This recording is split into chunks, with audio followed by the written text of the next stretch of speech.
Let's chat about the Saints, and I want to go through some Pro Football Focus grades at this point. I know that some people love this data.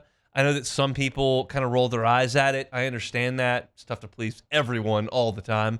But I want to say this. I oftentimes, when I go through the grades for LSU from Pro Football Focus, when Ross Jackson of LouisianaSports.net goes through the Saints grades on Pro Football Focus, very, very, very often, what we see with our eyes on the television copy or in the stadium shines through in the metrics. So I think that it's really rooted in a lot of truth. You don't have to take it as gospel, but it is rooted in a lot of truth. If Pro Football Focus says somebody's doing a really good job, they're probably doing a really good job. If Pro Football Focus says somebody's really struggling, they're probably really struggling. Like, I think that is a reasonable thing to draw. If you don't want to absolutely swear by every number, I get that. I also want to add, for those that don't often look at Pro Football Focus numbers, grades in the 80s and 90s are exceedingly rare. If you're talking about a grade 74, 77, like that's solid work. The bad stuff gets into the 30s and 40s. 50s is pretty average. 60s is pretty average. You get into the 70s, you're doing things pretty well. 80s is exceptional. 90s is almost unheard of. Like, I'm looking at the Saints page right now, and I realize the Saints aren't going to win the Super Bowl this year.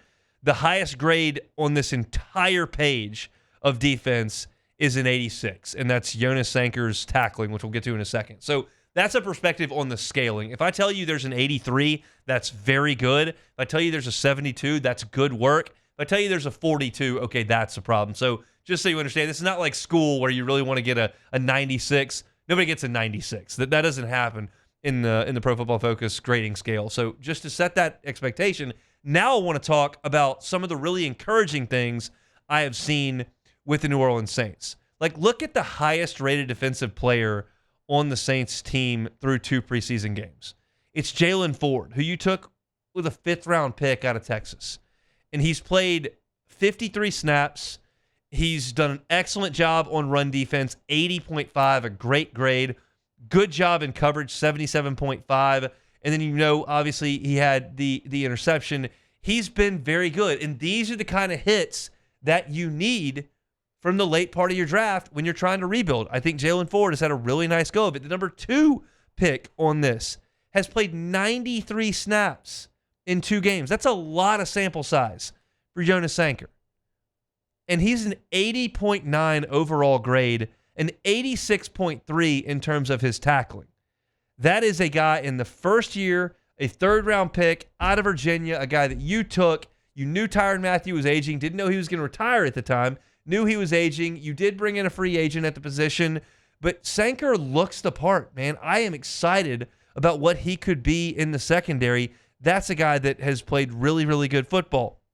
I'm also really encouraged with the tackling grade from Danny Stutzman. He has played 57 snaps on defense. His tackling grade is 82.9. This guy was a human tackle at Oklahoma.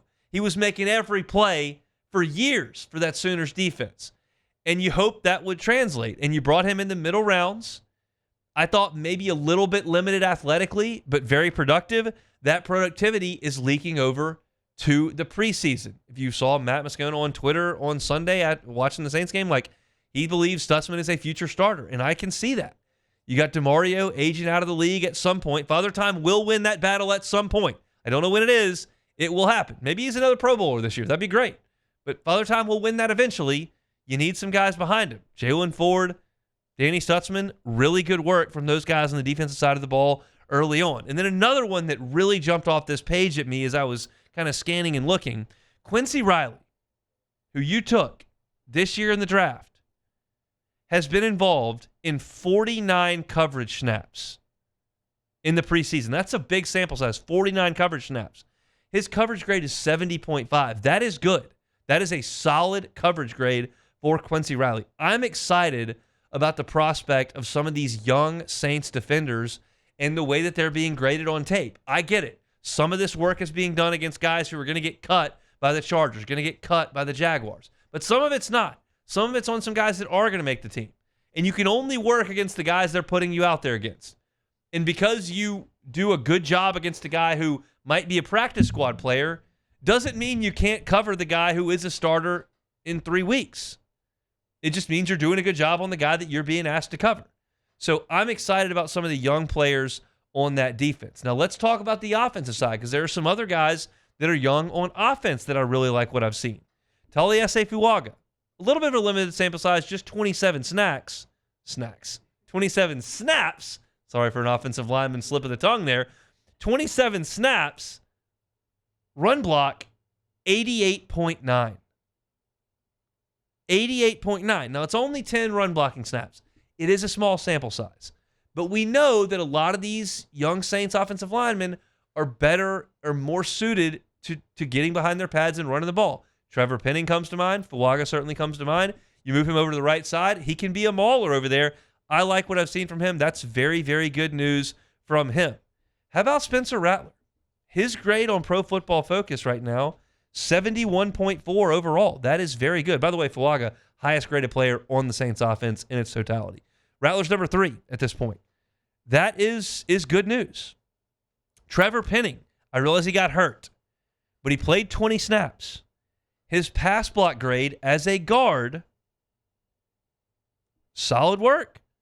83.3 on 12 snaps. Maybe he's more suited to play on the inside. That is encouraging. He's not the youngest player out there anymore, but he is still young.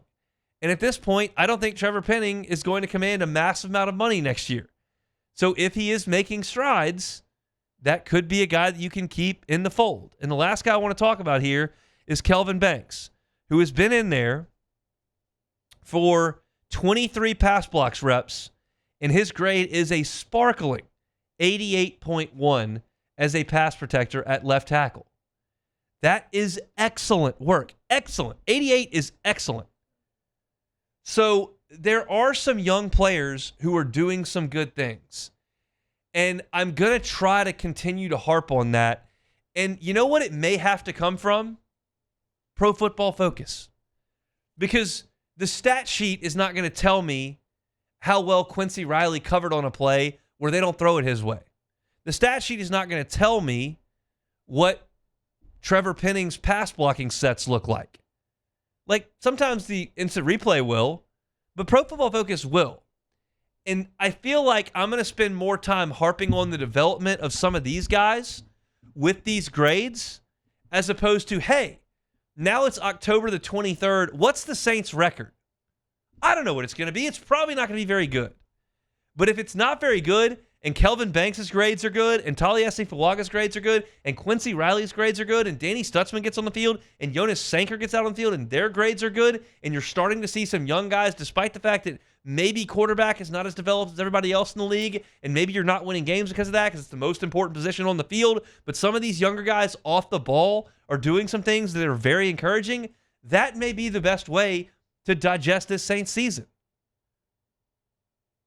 This stuff is encouraging to me.